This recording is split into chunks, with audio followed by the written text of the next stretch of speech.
Inggih Bu Kulun, kula ingkang ngabdipun Bagong. Wah, lah kok dadi sandangamu.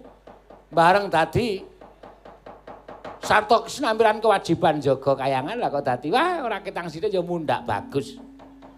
Panjenengan ngece kalian kula Bu Kulun. Kula mboten mindak bagor piye? Bagus babar belas Bu Kulun. Malah menika busananipun ketinggal sedaya sami sesak. Wis ora dadi ngopo sing baku kowe wani lan kowe sago jaga kayangan kasinggihan mengkater Bu Kulun. Ingkang minangka dadi kenaman kayangan jenenge Prabu Dirgayaksa.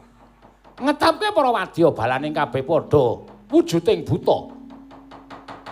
Ulun paring dawuh kalawan jeneng kita gandeng kita mung kewajiban jaga kayangan. Sing wigati bisa piye carane nentremke kelawan sarta ngendhake kamurkaning Prabu Dirgayaksa sak wadya balane.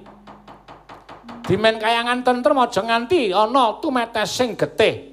Aja nganti ana ingkang dadi kurban. Kita kudu ngulir budi ngasah kadiwasan Bagong mekaten Bu Kulun. Kanthi cara-cara sistem ing sampun kula ngertos.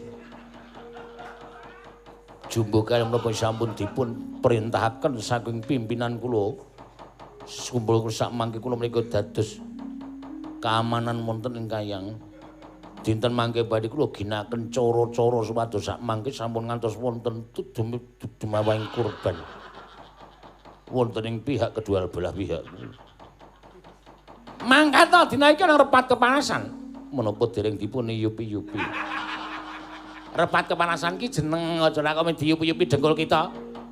Mangkat to nuning ngestaken dawuh